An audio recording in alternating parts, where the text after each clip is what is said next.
విద్యాపరంగా స్టేషన్ గన్పూర్ను ఒక హబ్గా తయారు చేయాలని ఆలోచించి ముఖ్యమంత్రి గారిని ఒప్పించి ముఖ్యమంత్రి గారు ఆలోచనలో యంగ్ ఇండియా ఇంటిగ్రేటెడ్ స్కూల్స్ తెలంగాణలో ప్రారంభించాలి, అందరికీ నాణ్యమైన విద్య అందించాలి, పేద వర్గాలు కార్పొరేట్ స్కూల్స్తో పోటీ పడాలి అనే ఉద్దేశంతోనే వారు మంజూరు ఇచ్చిన యంగ్ ఇండియా ఇంటిగ్రేటెడ్ స్కూల్స్లో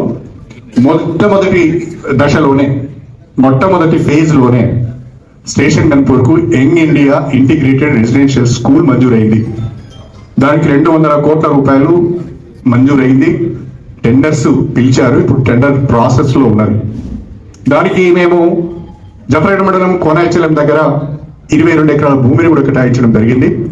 టెండర్స్ ఫైనలైజ్ కాగానే త్వరలోనే ఆ యంగ్ ఇండియా ఇంటిగ్రేటెడ్ స్కూల్స్ కి సంబంధించిన పనులు ప్రారంభిస్తామని చెప్పి నేను ఈ సందర్భంగా తెలియజేస్తున్నాను.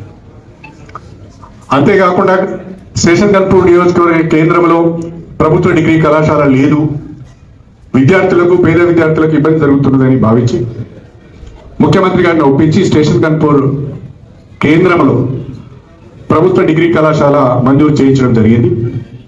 దాదాపుగా మొదటి సంవత్సరంలోనే చాలా మంచి రెస్పాన్స్ వచ్చింది. ఇప్పుడు 100 మంది వరకు పిల్లలు ఫస్ట్ ఇయర్లో అడ్మిట్ అయ్యారు. క్లాసెస్ ప్రారంభమైనాయి.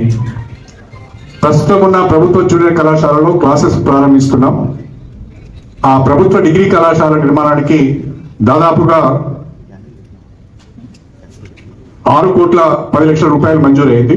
అది కూడా టెండర్ అయింది, అగ్రిమెంట్ అయింది. పనులు కూడా త్వరలో ప్రారంభం చేస్తాం.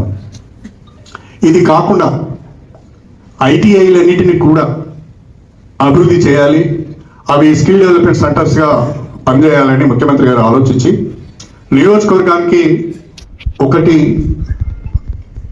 ఐటీఐని డెవలప్ చేద్దామని వారు నిర్ణయం తీసుకొని మన నియోజకవర్గానికి వారు ఇచ్చిందే కొన్ని, అందులో మన నియోజకవర్గానికి చీపూర్ మండల కేంద్రంలో కొత్తగా ఒక అప్గ్రేడెడ్ ఐటీఐని స్కిల్ డెవలప్మెంట్ సెంటర్ను త్వరలోనే మంజూరైంది, త్వరలోనే ప్రారంభించబోతున్నామని చెప్పి నేను ఈ సందర్భంగా తెలియజేస్తున్నాను.